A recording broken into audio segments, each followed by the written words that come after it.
Hey, this is Uncle Goo, the leader of the Waffle House Death Cult, bastard child of 1,000 biscuits, and you're listening to the All Stars Project.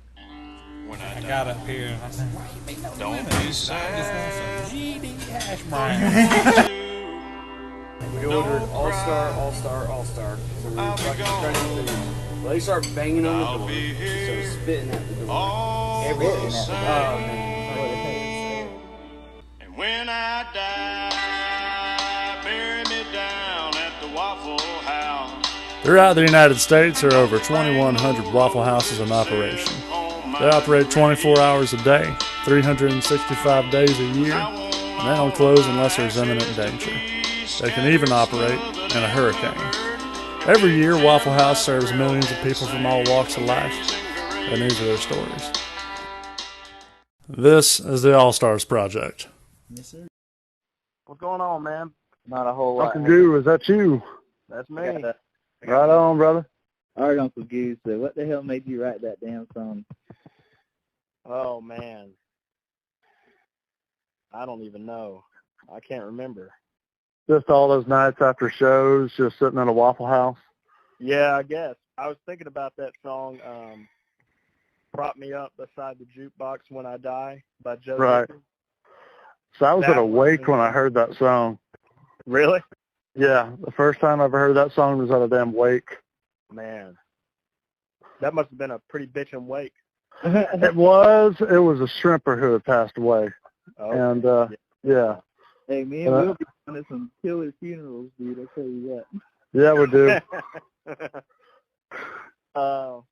do. Fucking that song, and there's a song by Tanya Tucker that When I Die I May Not Go to Heaven. I don't know if they let cowboys in.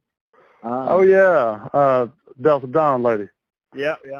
Showing up. I was trying to write a song about a happy death song. Yeah. I like that. I came up with it.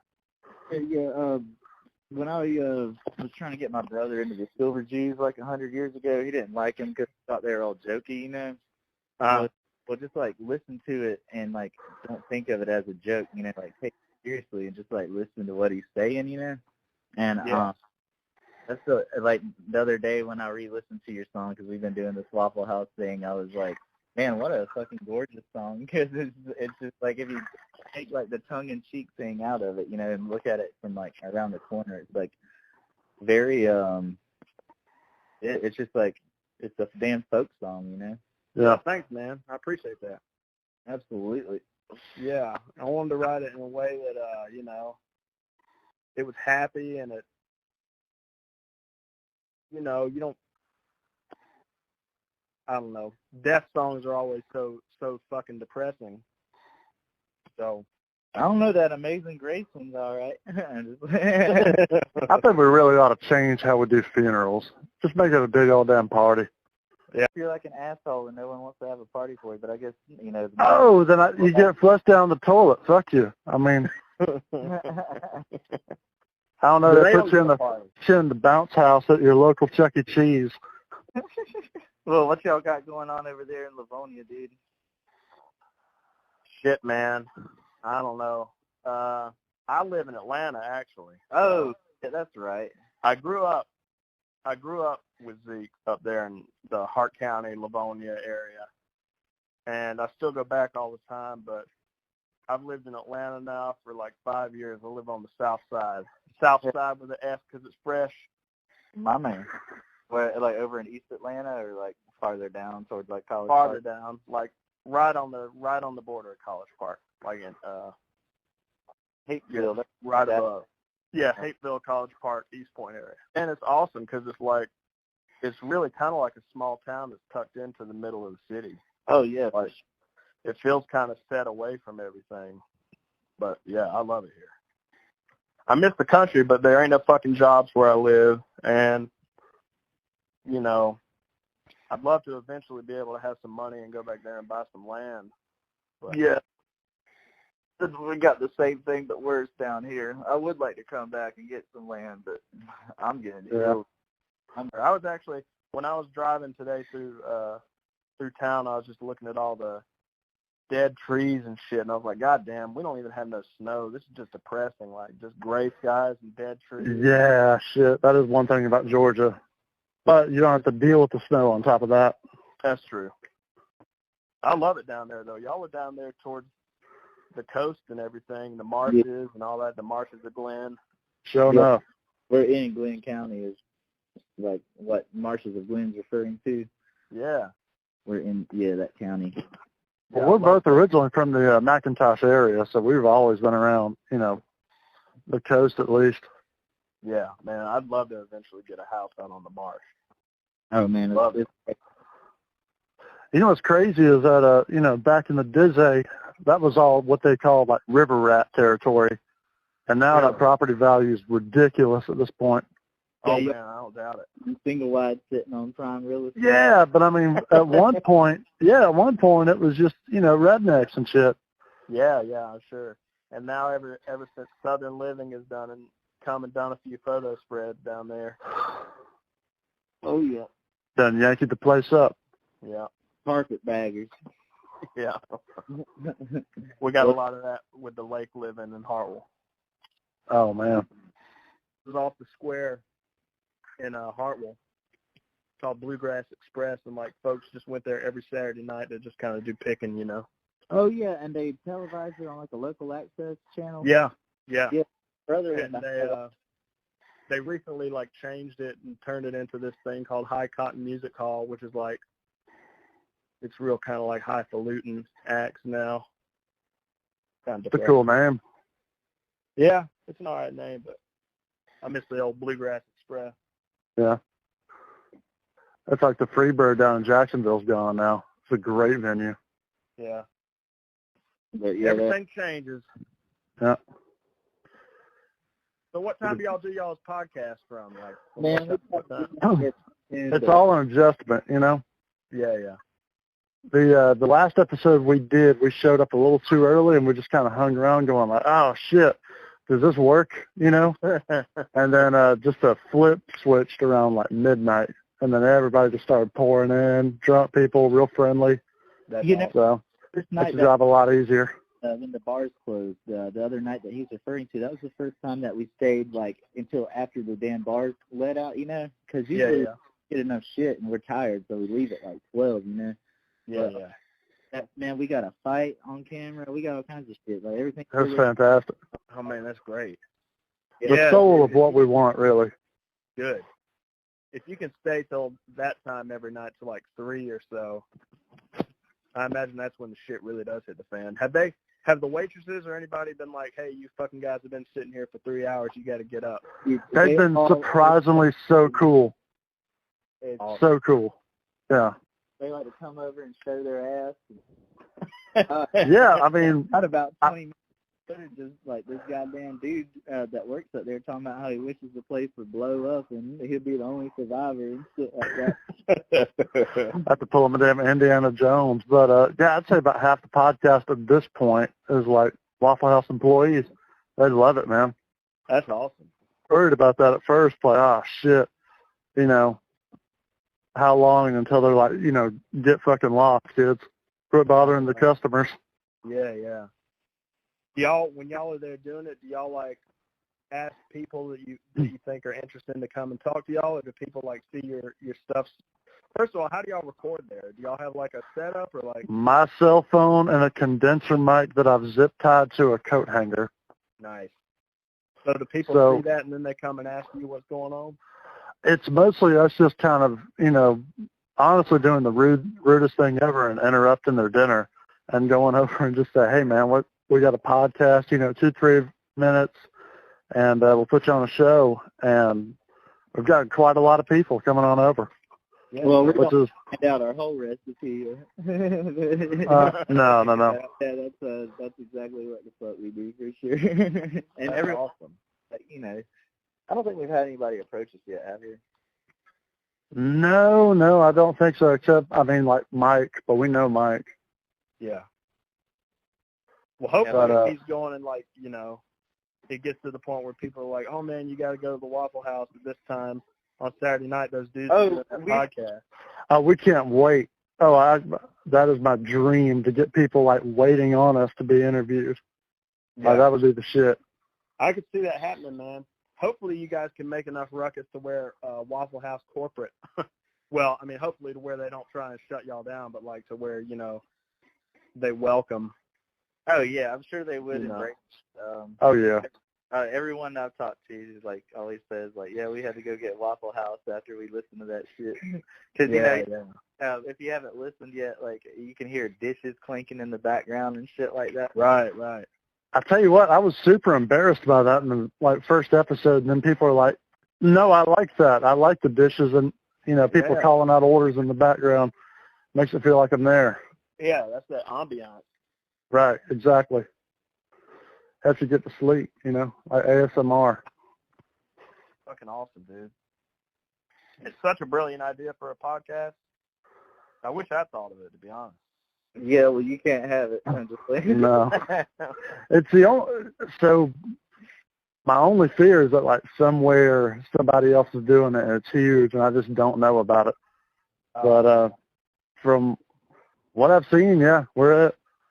Yeah, I think y'all are probably it. I haven't seen or heard of that anywhere.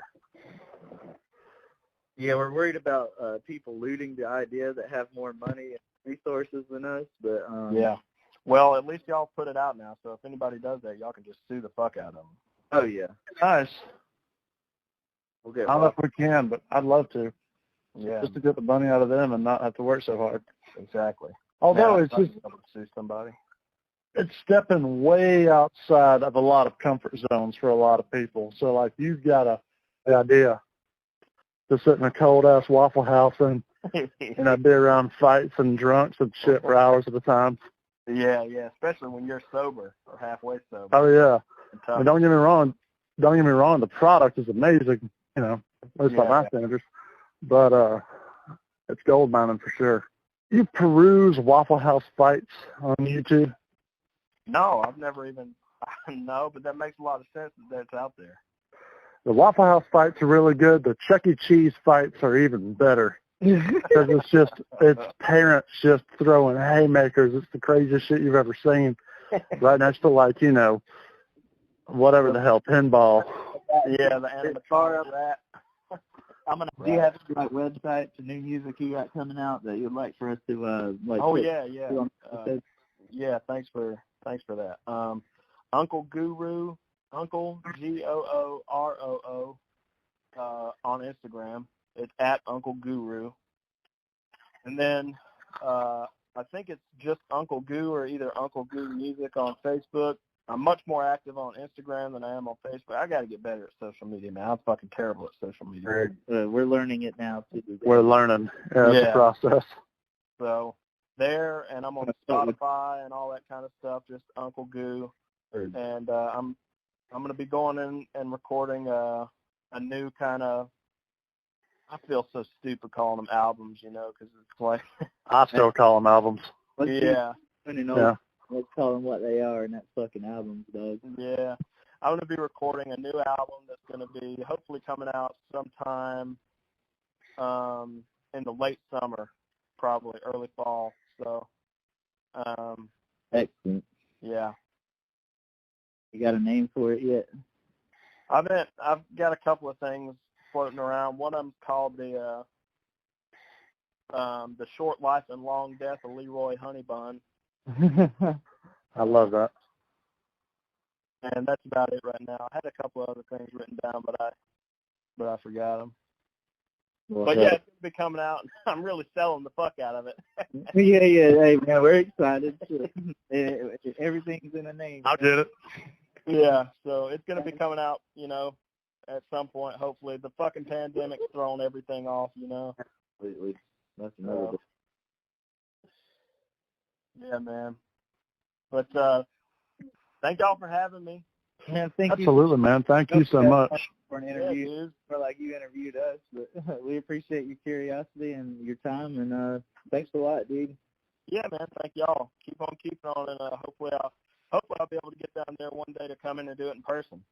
Oh, absolutely. And we're talking about doing an Atlanta one, and we'll come see you. Fuck yeah, man. Come on up here. That'll be a damn show. Yeah, man. We'll go to one of these ghetto-ass Waffle Houses, man, it'll be the best. Fuck yeah. That's what I'm talking about. So, All for right. those listening at home, keep in touch for that, too. Yeah, man. But, All hell right, yeah, y'all. Have a good night, brother. Yeah, y'all too. Take care. St. Simon's. I was One, listening two, to one, Athens. two. Oh shit, my bad. No, but it's all good. when I was checking coming on to, the microphone levels. came back from Athens and saw it was closed, I was pretty disappointed in it. What was the restaurant called? Kobe, it was over here. It was like the. Oh, I remember Kobe. Yeah. Word. And we had a college class at one point. This was going on. Like, I've been in college for the better part of a decade right now, so probably a long, long time ago. I think it was like sociology class or something. I did not like her. I didn't like her either. I didn't like that class at all, really. But yeah. So everybody's seen the meme at this point. Yeah. The first time, actually, it's funny you say that, Matt, because the first time I ever saw it, I was out of town, and I'm like, oh shit, I did the same thing. There's the St. Simon's Island Lighthouse in the background. So when did that really start to kind of blow up for you, or did you know it was a thing? So the meme is actually a result of a documentary appearance. I was filmed for this documentary in 2012. It was released in 2013. And what happened was about 7 seconds from that documentary, somebody had memed, and they put it on Vine back when Vine was a thing. And then it kind of took off. I knew instantly. I had about 5 or 6 of my friends, hey Naya, you're the Vine star now. It was pretty interesting. So tell us your your name and what it means. It seems like you picked it about 5 years ago, 4 years ago. So fun fact, I actually began transitioning last year. I am transgender. So my name, Naya Okami, it roughly translates to wolf girl. Okay. Naya means nymph in the sense such as the forest spirit. And Okami means, of course, wolf. Okay. Is that Japanese? Okami is, yes. What about Naya? Naya can actually be in multiple different languages. I've seen Naya used in, again, many different dialects, but it all roughly means the same thing. Okay. I don't know a whole lot about the other kin nomenclature. Can you educate us a little bit on what that means? Sure. So otherkin is an umbrella term that means somebody who identifies non-physically as one or more non-human entities.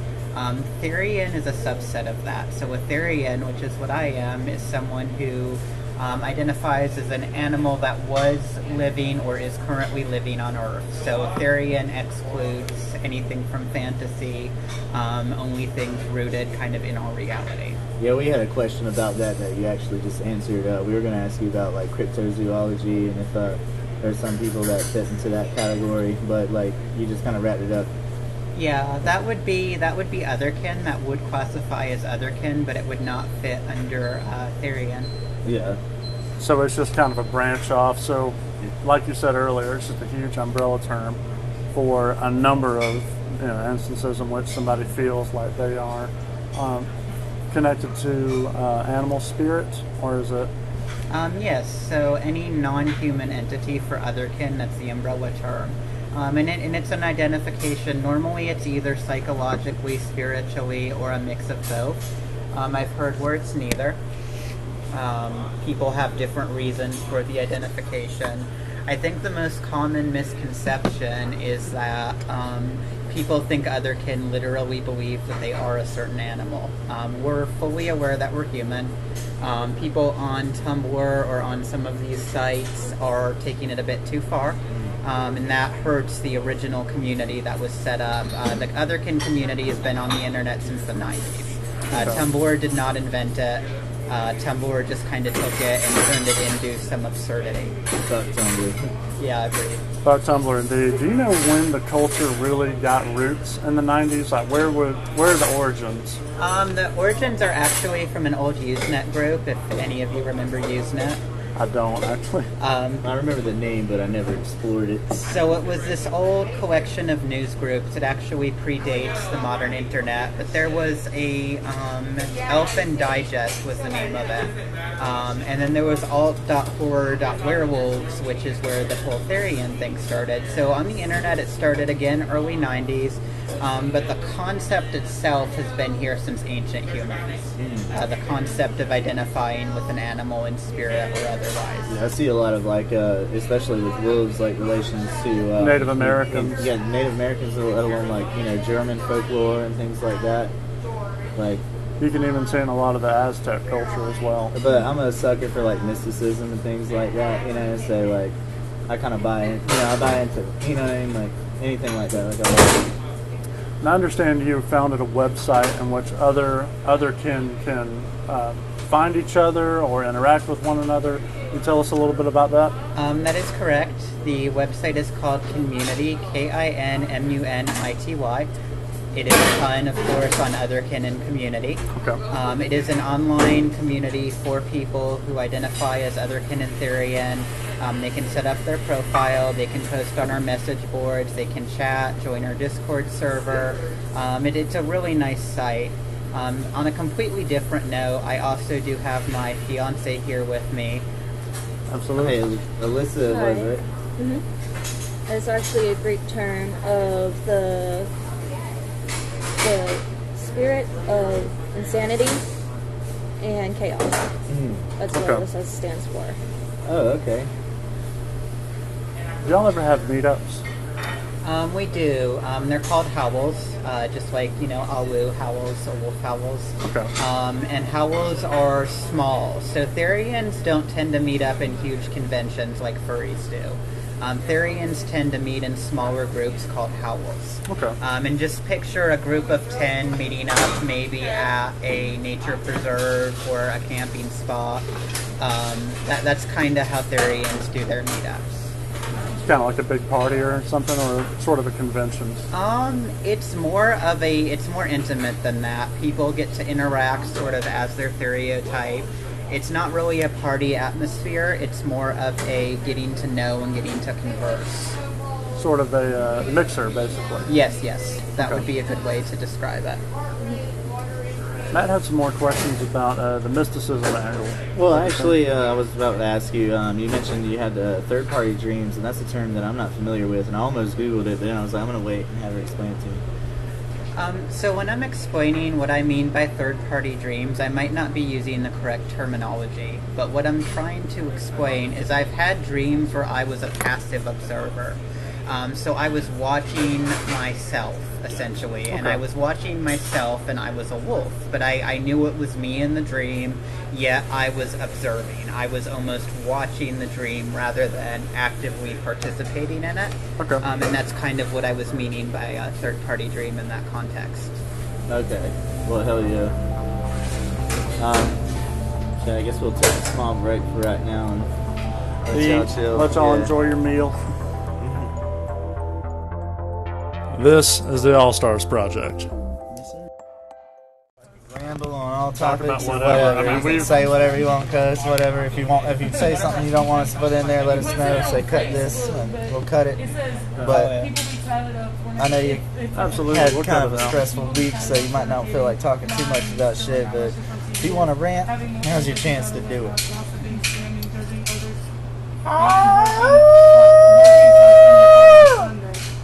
Also, did you realize it's the wolf moon tonight? Of course Yeah, I you was probably wondering if did. that had any significance. It was actually last night. It was last night. Okay, that's what I read. Well, I'm an idiot for just saying that. Yes. What is it? I love you. Sorry.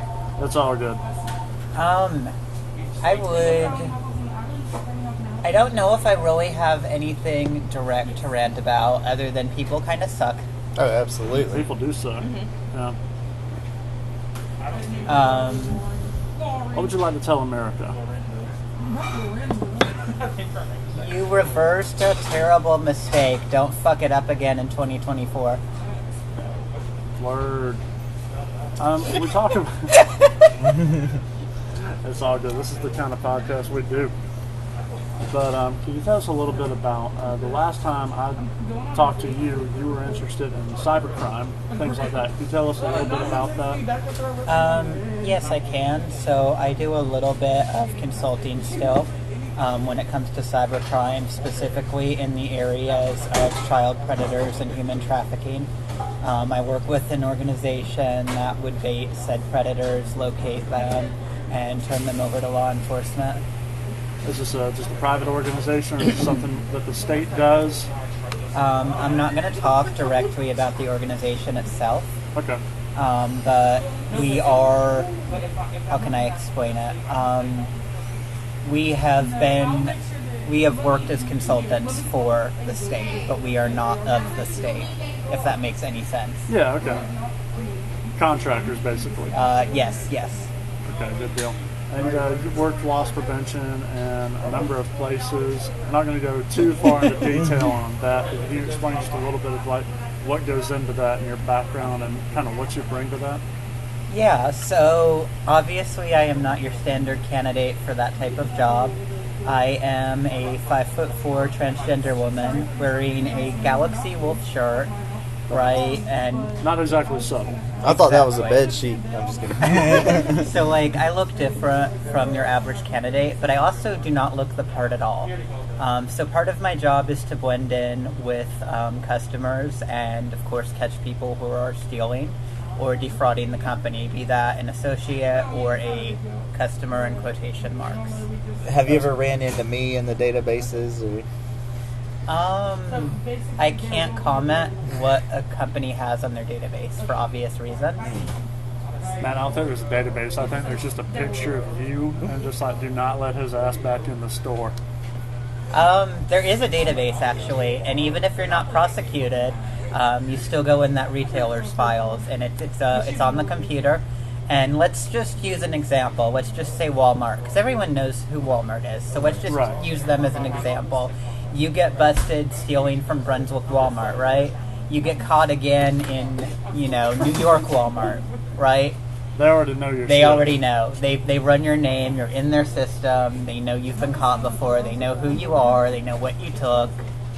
Damn. That is wild shit. And some companies truly, because a lot of people think that this is just a threat, that people just say it. A company I was with, I cannot give the name, we used facial recognition.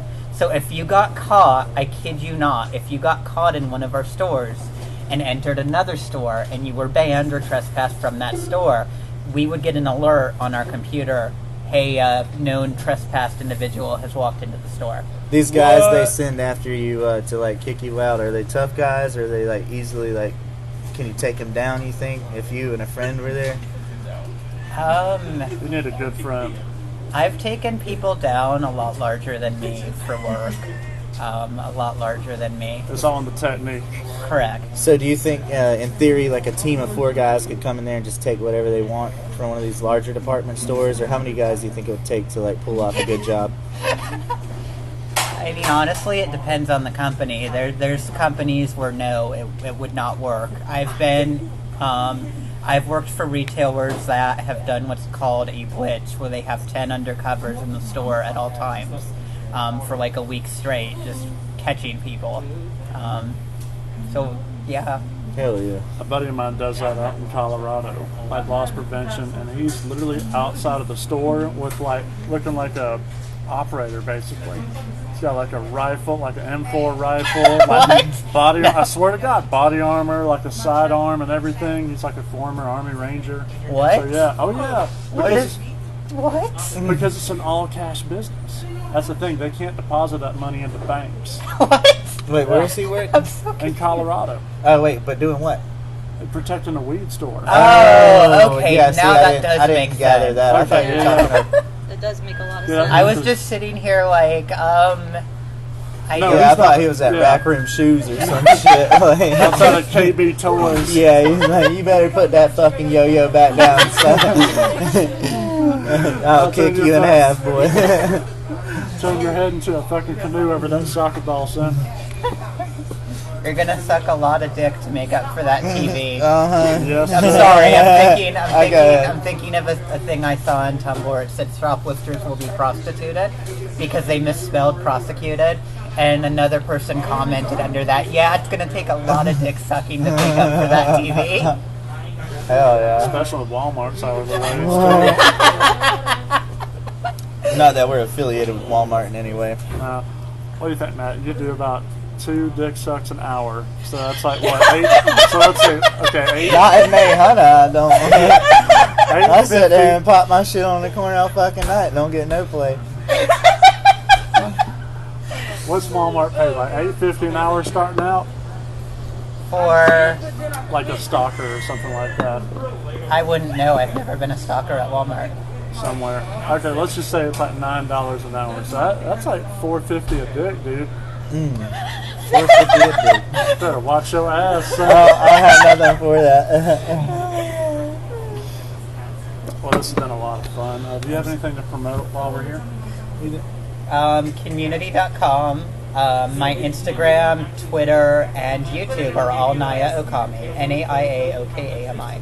And we'll have links to that in the bio of the YouTube channel. Well, thank y'all so much for coming. This really means a lot to us. Hey, can we get some house in this bitch? Hey, or can we get the classic? We're gonna clip this and we're just gonna have this to use at our disposal. But absolutely. So, yeah, give.